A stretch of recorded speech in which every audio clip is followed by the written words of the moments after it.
എല്ലാവർക്കും പുതിയൊരു വീഡിയോയിലേക്ക് സ്വാഗതം. ഇന്നത്തെ വീഡിയോയിൽ ആയുഷിൻ്റെ അപ്ഡേറ്റ് മാത്രമല്ല കേട്ടോ, എന്നെ ഒരു ഹെൽത്ത് ഇൻഷുറൻസ് ആരും പറ്റിച്ചൊരു കഥയും കൂടെ ഉണ്ട്. അതും കൂടി ഇന്ന് നിങ്ങളുടെ കൂടെ ഷെയർ ചെയ്യാമെന്ന് വിചാരിച്ചു. ആയുഷിൻ്റെ ഈ ഒരു ഹെൽത്തിൻ്റെ പ്രശ്നം വന്നപ്പോഴാണ് ഞാൻ വിചാരിച്ചത് എനിക്ക് അങ്ങനെ ഒരു പറ്റിയ ഞാൻ ആരുടെ ഇതുവരെ ഷെയർ ചെയ്തിട്ടില്ലല്ലോ എന്ന്. അപ്പോൾ ഞാൻ വിചാരിച്ചാൽ അതും കൂടി നിങ്ങൾക്ക് ഷെയർ ചെയ്യാം. നിങ്ങൾക്ക് ആർക്കെങ്കിലും ഇത് കണക്ക് പറ്റിയിട്ടുണ്ടോ എന്നറിയുകയും കൂടി ചെയ്യാമല്ലോ. ആയുഷിൻ്റെ അപ്ഡേറ്റ് എന്ന് വെച്ചാൽ ആയുഷ് കുഴപ്പമില്ലാതിരിക്കുന്നു. ഡോക്ടർ പറഞ്ഞ് തൽക്കാലം സ്ലിംഗ് ബാഗ് ഒന്ന് ഊരിയേക്കാൻ പറഞ്ഞിട്ടുണ്ട്. അതുപോലെ തന്നെ ഈ കൈക്ക് ഒട്ടും സ്ട്രെയിൻ കൊടുക്കരുത്. എഴുതുമ്പോൾ പെയിൻ വരും. പെയിൻ കില്ലർ തന്നിട്ടുണ്ടായിരുന്നു, എഴുതിയപ്പോൾ പെയിൻ ഉണ്ടായിരുന്നു. പക്ഷേ പെയിൻ കില്ലർ തൽക്കാലം കഴിക്കേണ്ട ടോളറേറ്റ് ചെയ്യാൻ പറ്റുന്ന പെയിനേ ഉള്ളൂ. അത് കാരണം പെയിൻ കില്ലർ വേണ്ടാന്ന് പറഞ്ഞു. നമ്മൾ അവന് കൊടുത്തില്ല കേട്ടോ. പെയിൻ കില്ലേഴ്സ് അല്ല എത്രയ്ക്കായാലും, അത് കാരണം കൊടുത്തില്ല. എക്സാം എഴുതിയപ്പം വേദന ഉണ്ടായിരുന്നു, പക്ഷെ കുഴപ്പമില്ല. It's okay. അതൊക്കെ എങ്ങനെയാണല്ലോ. ഒരുപാട് പേര് എനിക്കധികം മെസ്സേജൊക്കെ അയച്ചിട്ടുണ്ടായിരുന്നു. എന്നെ പണ്ട് തൊട്ട് എൻ്റെ ചാനലിൽ അറിയാവുന്ന. ഞാൻ വിചാരിച്ചു അവരൊക്കെ പോയി കാണുമെന്ന്. അപ്പോൾ അങ്ങനെയൊക്കെ അയച്ചപ്പോൾ എനിക്ക് ശരിക്കും പറഞ്ഞാൽ ഇമോഷണലി എനിക്ക് അവരെ നേരിട്ട് കാണണമെന്നൊക്കെ എനിക്ക് തോന്നിയൊരു നിമിഷമായിരുന്നു കേട്ടോ സത്യത്തിലത്. ഇനി ഹെൽത്ത് ഇൻഷുറൻസിൻ്റെ കഥ പറയാം. ഈ ഹെൽത്ത് ഇൻഷുറൻസ് നമ്മൾ എടുക്കുന്നത് എങ്ങനെയാണെന്ന് വെച്ചാൽ, ഫോൺ കോൾ വഴി ഹസ്ബൻഡിനെ ഏതോ ഒരു ടൈമിൽ ഹെൽത്ത് ഇൻഷുറൻസ് ഉണ്ട്, എനിക്ക് ജോയിൻ ചെയ്യുന്നതെന്നും പറഞ്ഞിട്ട് വിളിച്ചു. അപ്പോൾ പുള്ളിക്കാരൻ എന്നോട് ഇങ്ങനെ പറഞ്ഞപ്പോൾ ഞാൻ പറഞ്ഞു, വേണ്ട, നമുക്കിങ്ങനെ ഡയറക്റ്റായിട്ട് നമ്മളൊരാൾക്ക് ഹെൽത്ത് ഇൻഷുറൻസ് നമ്മളടുത്ത് വന്ന് അപ്രോച്ച് ചെയ്ത് നമ്മൾ കൊടുക്കുന്നതാണല്ലോ, ഒരു ഫോണിൽ വിളിച്ചിട്ട് പറയുന്നുണ്ട്. അപ്പോൾ അവരെന്തൊക്കെയോ ഓഫേഴ്സും കാര്യങ്ങളും ഒക്കെ പറഞ്ഞിട്ടുണ്ടായിരുന്നു. പുള്ളിക്കാരൻ അപ്പം തന്നെ എന്ത് ചെയ്തു, എൻ്റെ കയ്യിൽ നിന്ന് പിന്നെ നമ്മൾ ഇച്ചിരി അടിയും കൂടി ഇട്ട സമയമായത് കാരണം ആ ചോദിച്ച ഡോക്യുമെൻറ്റ്സ് ഒക്കെ ഞാൻ അപ്പോഴേ കൊടുത്തു. ആധാർ കാർഡ് അത് ഇതൊക്കെ ചോദിച്ചത് ഞാൻ അപ്പം കൊടുക്കുകയും ചെയ്തു കേട്ടോ. നമ്മളൊരു 3 years ഇതിങ്ങനെ അടച്ചു കേട്ടോ. അടച്ച സമയത്ത് നമുക്ക് വേറെ കുഴപ്പങ്ങളൊന്നും ഇല്ലായിരുന്നു. കാര്യം നമ്മൾ എല്ലാ വർഷവും ചെന്ന് ഹോസ്പിറ്റലിൽ അഡ്മിറ്റ് ആവത്തില്ലല്ലോ. അല്ലെങ്കിൽ എന്തെങ്കിലും ചെറിയ OP-യിൽ പോകേണ്ട ചെറിയ ഇഷ്യൂസൊക്കെയെല്ലാം നമുക്ക് വരാറുള്ളൂ. കാഷ്വാലിറ്റിയിലോ അങ്ങനെയൊക്കെ ഉള്ളതിനൊന്നും നമുക്കിങ്ങോട്ട് റീഇൻവെസ്റ്റ്മെൻറ്റ് തെറിച്ച് വരത്തേ പോലെ കേട്ടോ. നിങ്ങൾ മനസ്സിലാക്കി എടുത്തോണം. അതായത് തിരിച്ച് നമുക്ക് ഇങ്ങോട്ട് കാശ് കിട്ടത്തൊന്നുമില്ല ബില്ല് സബ്മിറ്റ് ചെയ്താൽ. അപ്പോൾ അങ്ങനെ ഒരു പ്രശ്നം ഉണ്ടായിരുന്നു. ഈ നശിച്ച കാക്ക സംസാരിക്കാൻ സമ്മതിക്കത്തില്ല എന്നെ. അങ്ങനെ നമുക്ക് കാശ് കിട്ടുമെന്ന് പോലും നോട്ടിഫൈ നമുക്ക് അറിയത്ത് പോലും ഇല്ലായിരുന്നു കേട്ടോ. അങ്ങനെ നമുക്കൊന്നെങ്കിൽ മിക്കവാറും കാഷ്വാലിറ്റിയിൽ പോകേണ്ട കേസുകളെ വരാറുള്ളൂ. പിന്നെ നമ്മൾ പോകുന്ന അടുത്തുള്ള ക്ലിനിക്കുകളിലായിരിക്കും. ക്ലിനിക്കുകളിലായിരിക്കും. അപ്പോൾ ശരിക്കും പറഞ്ഞാൽ നമുക്ക് അറിയത്തില്ലായിരുന്നു ഇങ്ങനെ നമ്മൾ കാഷ്വാലിറ്റിയിൽ പോയാലും നമുക്ക് എന്ത് ഒരു ഹെൽത്ത് റിലേറ്റഡ് ആയിട്ടുള്ള പ്രോബ്ലം ഉണ്ടെങ്കിൽ നമ്മൾ ഈ ബില്ല് സബ്മിറ്റ് ചെയ്താൽ റീഇൻവെസ്റ്റ്മെൻറ്റ് എന്ന് പറയുന്ന ഒരു സാധനം നമുക്ക് കിട്ടുന്നുള്ളതെന്ന് നമുക്ക് അറിയത്തില്ലായിരുന്നു. അതൊക്കെ നമ്മൾ പുതിയ പോളിസി എടുത്തപ്പോഴാണ് നമുക്ക് അങ്ങനെയൊക്കെയുള്ള ഗുണങ്ങളുണ്ട്, അങ്ങനെയൊക്കെയുള്ള ബെനിഫിറ്റുകൾ നമുക്കുണ്ടെന്നുള്ളത് നമ്മൾ ശരിക്കും അറിയുന്നത്. ഈ 3 വർഷം വരെ അധികമൊന്നും ഹോസ്പിറ്റലിൽ കിടന്നിട്ടില്ല. 1 2 വെട്ടമൊക്കെ കിടന്നിട്ടുള്ളൂ. ഒരു വട്ടം ഞാൻ ഡെങ്കി ആയിട്ട് എടുത്തിട്ടുണ്ട്, പിന്നെ ഒരു വട്ടം ഹസ്ബൻഡ് ഡെങ്കി ആയിട്ട് എടുത്തിട്ടുണ്ട്. പിന്നെ ഈ ആയുഷോ ദിയായോ ഒരാൾ ഒരു വട്ടം ഹോസ്പിറ്റലിൽ കിടന്നിട്ടുണ്ട്. പിന്നെ നമ്മൾ ഈ ഒരു എമൗണ്ട് ഒരിക്കലും ഒരു വേസ്റ്റ് ഓഫ് മണി ആയിട്ട് നമ്മൾ കണ്ടിട്ടില്ല. കാര്യം എന്ന് വെച്ചാൽ നമ്മളുടെ ആരോഗ്യത്തിന് വേണ്ടി ഇൻവെസ്റ്റ് ചെയ്യുന്ന ഒരു കാര്യങ്ങളും വേസ്റ്റ് ആയിട്ട് കാണേണ്ട കാര്യമില്ല. ഇതിപ്പോൾ ഏത് ഹെൽത്ത് ഇൻഷുറൻസ് ആയാലും നമുക്കറിയാം, ഓരോ വർഷം കൂടുന്തോറുമാണ് അതിനകത്തുള്ള ഓരോ ബെനിഫിറ്റ്സ് നമുക്ക് ആഡ് ഓൺ ചെയ്ത് വരുന്നത്. ഇപ്പോൾ ഒരു ആദ്യത്തെ വർഷമാണെങ്കിൽ നമുക്ക് ഹോസ്പിറ്റലിൽ അഡ്മിറ്റ് ആവുക, അങ്ങനെ കിടക്കുന്ന സമയങ്ങളിലൊക്കെ ഉള്ള കുറച്ച് ബെനിഫിറ്റ്സ് മാത്രമേ ഉള്ളൂ. രണ്ടാമത്തെ വർഷമാകുമ്പോൾ നമുക്ക് ഓപ്പറേഷൻ അങ്ങനെയൊക്കെ ഉള്ള കാര്യങ്ങൾക്കൊക്കെ ഉള്ളതും കൂടെ ഇൻക്ലൂഡ് ആവും. മൂന്നാമത്തെ വർഷമാകുമ്പോൾ കുറച്ചും കൂടെ ബെനിഫിറ്റ്സ് കൂടും. അങ്ങനെയാണ് ഓരോ വർഷത്തെ നമ്മളുടെ ബെനിഫിഷ്യറീസ് നമുക്ക് ആഡ് ഓൺ ചെയ്ത് വരുന്നത്. അപ്പോൾ നമ്മൾ വിചാരിച്ചു 3 വർഷമായി, ഇനിയിപ്പോൾ വേറൊരു ഇതിനെക്കുറിച്ച് നമുക്ക് ചിന്തിക്കേണ്ട, ഇതിൽ തന്നെ കണ്ടിന്യൂ ആയിട്ട് പോകാം. കാര്യം നമുക്ക് 4ാമത്തെ വർഷമായി. അപ്പോൾ നമുക്ക് കുറച്ചധികം ഇത് ആഡ് ഓൺ ആയി വന്നിട്ടുണ്ട്. പിന്നെയെന്ന് വെച്ചാൽ ഇത് ഓട്ടോ പേയ്മെൻ്റ് ആണ് ഇവർ ചെയ്യുന്നത്. ഇവർ കറക്റ്റ് 10ാം തീയതി ആകുമ്പം ഒരു എമൗണ്ട് ഓട്ടോ പേയ്മെൻ്റ് ആയിട്ട് എടുക്കും. അത് 1000 സംതിങ് അങ്ങനെ എങ്ങാണ്ട ഉള്ളൊരു ഏർപ്പാടായിരുന്നു കേട്ടോ. അപ്പോൾ അതിങ്ങനെ നടന്നുകൊണ്ടിരിക്കുന്നുണ്ട്. നമ്മൾക്ക് ആകെ ഒരു ഡിലേ വന്നതെന്ന് വെച്ചാൽ ഈ 4ാമത്തെ വർഷമാണ് ഒരു ഡിലേ വന്നത്. അതെനിക്ക് ഓർമ്മയുണ്ട്. ഒരു ഫെബ്രുവരി മന്തിൽ ഒരു ഡിലേ വന്നു. അതും കുറച്ച് ദിവസങ്ങളുടെ ഡിലേ വന്നിട്ടുള്ളൂ. അത് നമ്മൾ അതായത് അതിൻ്റെ പെനാൽറ്റിയും കൂടി ചേർത്താണ് നമ്മൾ അടച്ചത്. അപ്പോൾ ആ ഒരു പെനാൽറ്റി എമൗണ്ടും കൂടി ചേർത്താണ് ഞാൻ അടയ്ക്കുന്നത്. അത് കഴിഞ്ഞിട്ടാണ് ഇവന് ഒരു ദിവസം പെട്ടെന്നൊരു വയറുവേദന വരുന്നു. ഈ വീട് പണി നടന്നുകൊണ്ടിരിക്കുന്ന സമയത്ത്, അതായത് കഴിഞ്ഞ വർഷം പെട്ടെന്നൊരു വയറുവേദന വരുന്നു. നമ്മളങ്ങനെ കൊണ്ടു ചെന്നപ്പോൾ ഡോക്ടർ പറഞ്ഞു അഡ്മിറ്റ് ആക്കണമെന്ന് പറഞ്ഞു. അങ്ങനെ നമ്മൾ അഡ്മിറ്റ് ആക്കി കേട്ടോ.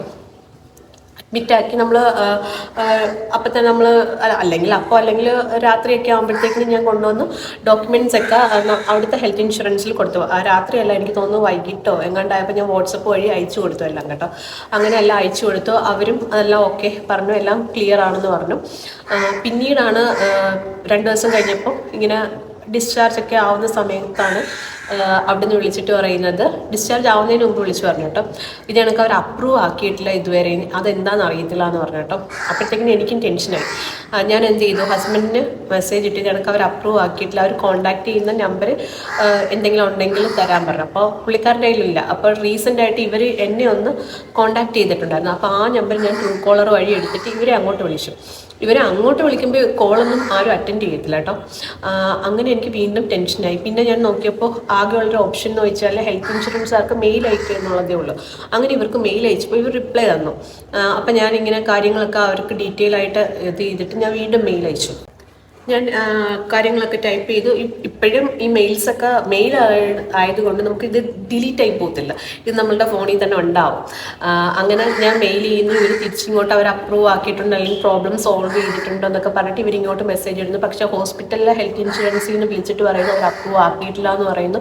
അങ്ങനെ മൊത്തത്തിലൊരു ജഗപൊക സമയം. ഞാനങ്ങ് എന്ത് ചെയ്യണോ ഇനിയെന്ന് അറിയാൻ വയ്യാത്ത ഒരു സമയവും കൂടെ. നമ്മൾ ഈ വീട് പണി നടക്കുന്നതാണ്, നമ്മൾ ഫിനാൻഷ്യലി അത്രയും ടൈറ്റ് ആയിരുന്നു ആ ഒരു ടൈമിൽ.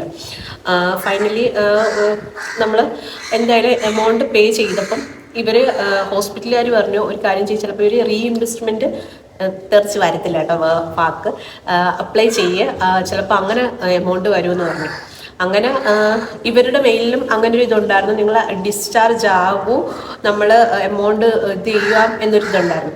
അങ്ങനെ ഡിസ്ചാർജ് ആയി പിറ്റേ ദിവസം ഞാൻ ഹോസ്പിറ്റലിൽ പോയി എല്ലാ ഡോക്യുമെൻറ്റ്സും കളക്ട് ചെയ്തു. ഇവർ നടത്തിയ ട്രീറ്റ്മെൻറ്റിൻ്റെ എല്ലാ ഡോക്യുമെൻറ്റ്സും കളക്ട് ചെയ്തിട്ട് ഇവരുടെ ഓഫീസ് സത്യം പറഞ്ഞാൽ കൊല്ലത്ത് എവിടെയാണെന്ന് എനിക്ക് ഇപ്പോഴും അറിയത്തില്ല കേട്ടോ. അങ്ങനെ ഞാൻ ഒരെണ്ണം കണ്ടുപിടിച്ച് അവിടെ ചെന്നപ്പം അവർ ഒരു രീതിയിൽ നമ്മളുമായിട്ട് കോപ്പറേറ്റ് ചെയ്തില്ല.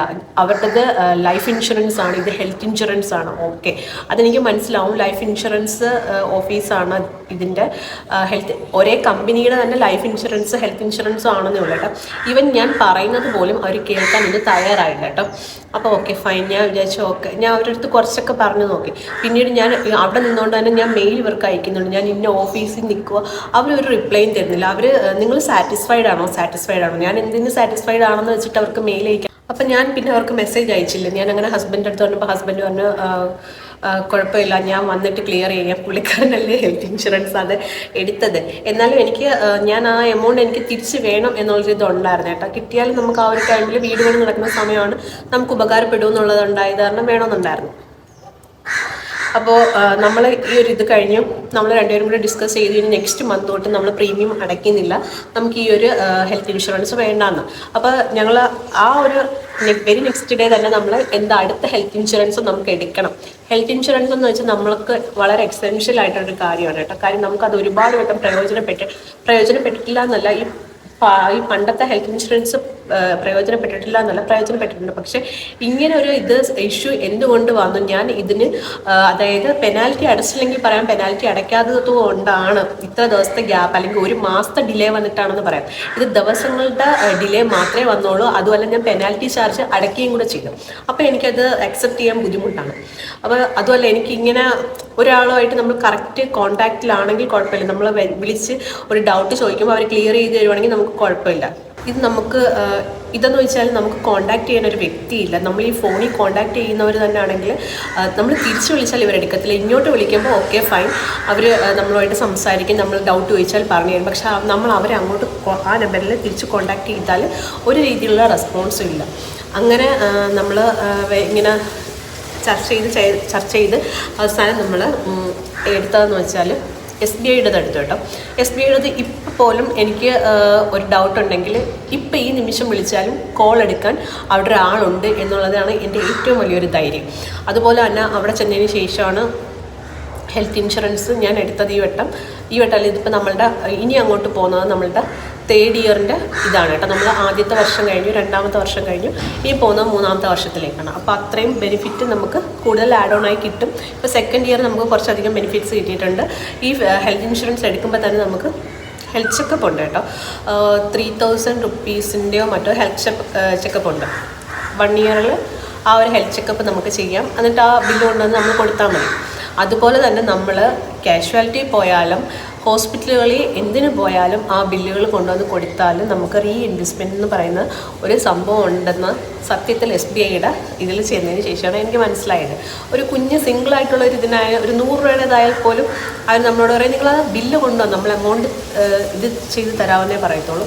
അല്ലാതെ ഇത് കണക്ക് നിങ്ങളത് അവിടെയല്ലേ പോയത്, അത് കിടത്തിയില്ലല്ലോ, കിടത്തി ചികിത്സിച്ചാൽ മാത്രം നമുക്ക് എമൗണ്ട് തരത്തോളൂ എന്നുള്ള ഒരിതും ഇല്ല. പിന്നീടെന്ന് വെച്ചാൽ എനിക്ക് ഡയറക്റ്റായിട്ട് വിളിച്ച് എപ്പോൾ വേണമെങ്കിലും ചോദിക്കാം, ഡൗട്ട്സ് ചോദിക്കാം. ഇന്ന കണക്ക് ഒരു പ്രശ്നമുണ്ട്, ഇന്ന കണക്ക് നമുക്ക് ഒരു ഇതുണ്ട്, നമ്മൾ എന്ത് വേണം, അല്ലെങ്കിൽ നമ്മളുടെ ഹെൽത്ത് ചെക്കപ്പ് നമ്മൾ ഹോസ്പിറ്റലുകൾ അവർ സജസ്റ്റ് ചെയ്ത് തരും. ഇല്ലെങ്കിൽ അവർ ഇപ്പോഴാണെങ്കിൽ പറഞ്ഞിട്ടുണ്ട് നിങ്ങൾ ചെക്കപ്പ് ചെയ്തിട്ട് ബില്ല് കൊണ്ടുവന്നാൽ മതി എന്ന് പറഞ്ഞിട്ടുണ്ട്. അത്രയും എന്നെ സംബന്ധിച്ചോളം വളരെ സെക്യൂർ ആയിട്ടുള്ള രീതിയിലാണ് ഇപ്പം എൻ്റെ ഹെൽത്ത് ഇൻഷുറൻസിൻ്റെ ഒരു ഇത് പൊയ്ക്കൊണ്ടിരിക്കുന്നത്.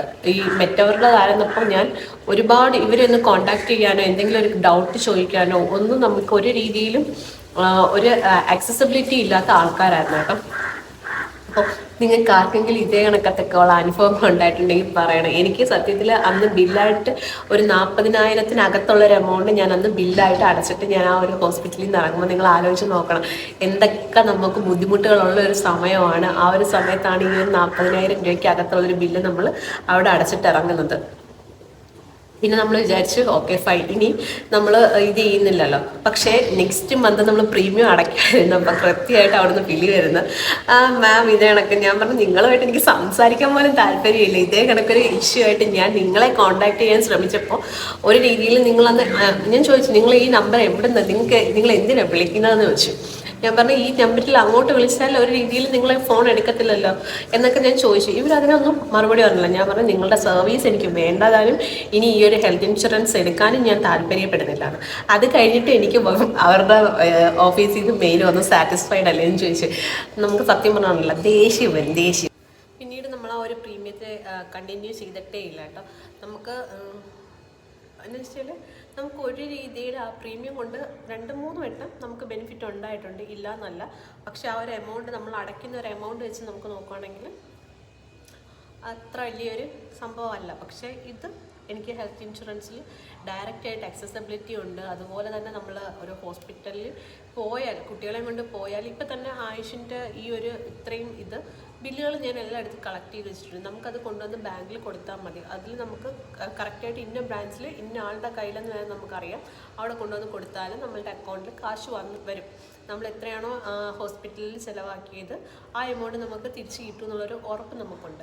പക്ഷെ മറ്റേ എടുത്തായിരുന്നെങ്കിൽ നമുക്ക് ആ ഒരു ആക്സസിബിലിറ്റി ഇല്ലായിരുന്നു. നമുക്ക് ഇതുവരെ അറിയത്ത പോലും ഇല്ലായിരുന്നു ഇങ്ങനെ ബില്ലുകൾ കൊണ്ടു ചെന്നാൽ എമൗണ്ട് കിട്ടുമെന്ന് അവർ നമ്മളെ അടുത്ത് പറഞ്ഞിട്ടുമില്ലായിരുന്നു, നമുക്ക് അറിയത്തുമില്ലായിരുന്നു കേട്ടോ. നമുക്ക് അങ്ങനെയൊക്കെ അഡ്മിറ്റ് ആവാതെ കുട്ടികൾക്ക് ഒരുപാട് ഹെൽത്ത് ഇഷ്യൂസൊക്കെ ഈ 3 വർഷം വന്നിട്ടുണ്ട്. അതെല്ലാം നമ്മൾ തന്നെയാണ് പേ ചെയ്ത് സോൾവ് ചെയ്തിട്ടുള്ളത്. അപ്പോൾ ഇതാണ് എനിക്ക് ഹെൽത്ത് ഇൻഷുറൻസിൽ നിന്ന് കിട്ടിയ നല്ല അപാര 8ൻ്റെ പണി. നിങ്ങൾക്ക് ആർക്കെങ്കിലും ഇതേ കണക്കൊക്കെ ഉള്ള അനുഭവം ഉണ്ടെങ്കിൽ താഴെ കമൻറ്റ് ചെയ്യുക. പിന്നെന്താ, അപ്പോൾ വീഡിയോ നിങ്ങൾക്ക് ഇഷ്ടപ്പെട്ടിട്ടെന്ന് കരുതുന്നു, ഉപകാരപ്രദമാവട്ടെ എന്ന് കരുതിയിട്ടാണ് ഞാൻ ഇട്ടത്. പക്ഷേ കമ്പനിയുടെ പേര് ഞാൻ പറയാത്ത എന്താണെന്നറിയാമോ, എന്തോ അങ്ങനെ ഒരാളുടെ പേര് അങ്ങനെ എല്ലാവരുടെയും മുമ്പിലേക്ക് ഇട്ട് കൊടുക്കാൻ എനിക്ക് തോന്നത്തില്ല കേട്ടോ. പലപ്പോഴും നമ്മളുടെ ഈ സോഷ്യൽ മീഡിയയിൽ നടക്കുന്ന എന്താ പറയുക ഓരോരുത്തരായിട്ട് അലക്കി വെളുപ്പിക്കുന്ന വീഡിയോസ് ഞാൻ കാണാറുണ്ട്. അപ്പോൾ അങ്ങനെ കാണുമ്പോൾ എനിക്ക് വേണ്ട, എന്തിനാ നമ്മളായിട്ട് ഒരാളുടെ നമ്മൾ സംസാരിച്ച് നമ്മൾക്ക് ഫേസ് ടു ഫേസ് സംസാരിക്കാനുള്ള ഗട്ട്സ് ഉണ്ടെങ്കിൽ നമ്മൾ അത് സംസാരിച്ചാൽ മതിയല്ലോ. സോഷ്യൽ മീഡിയയിലോട്ട് അയാളെ വലിച്ചഴിച്ച് ബാക്കിയുള്ളവർക്ക് ഇത് ഇങ്ങനെ പിച്ച് ചിന്താൻ കൊടുക്കേണ്ട ആവശ്യമില്ല. അത് ഞാൻ അതോടുകൂടി ആ ഒരു ഹെൽത്ത് ഇൻഷുറൻസ് ആയിട്ടുള്ള ഇടപാടുകളെല്ലാം ഞാൻ നടത്തി. ഞാൻ പുതിയ ഹെൽത്ത് ഇൻഷുറൻസ് എടുത്തു, പുതിയ ഇതെടുത്തു, SBIയുടെ ഞാൻ എടുത്തു. അവരുമായിട്ട് ഞാനിപ്പോൾ 3ാമത്തെ വർഷമാണ്. ഞാനതിൽ ഹാപ്പിയാണ് ആ ഒരു ഹെൽത്ത് ഇൻഷുറൻസ് എടുത്തതിൽ. നമുക്ക് ആ ഒരു ഹെൽത്ത് ഇൻഷുറൻസ് എപ്പോഴും നമുക്കുണ്ടെങ്കിൽ നമ്മളെ പാരൻസിനും എടുത്ത് വെക്കണമെന്ന് നമുക്ക് ആഗ്രഹമുണ്ട്. പക്ഷേ ആ ഒരു എമൗണ്ട് കൂടെ നമ്മളെ കൊണ്ട് ഇപ്പോൾ അഫോർഡ് ചെയ്യാൻ പറ്റാത്തത് കാരണം എപ്പോഴെങ്കിലും ആ ഒരു എമൗണ്ടൊക്കെ എനിക്ക് അഫോർഡ് ചെയ്യാൻ പറ്റുമെങ്കിൽ എൻ്റെ പാരൻസിനും കൂടെ എടുത്ത് വെക്കണമെന്ന് എനിക്കുണ്ട്. കാര്യം എന്ന് വെച്ചാൽ അത്യാവശ്യമാണ്, അതുകൊണ്ടാണ്. അപ്പോൾ എല്ലാവർക്കും വീഡിയോ ഇഷ്ടപ്പെട്ടെന്ന് കരുതുന്നു. എല്ലാവർക്കും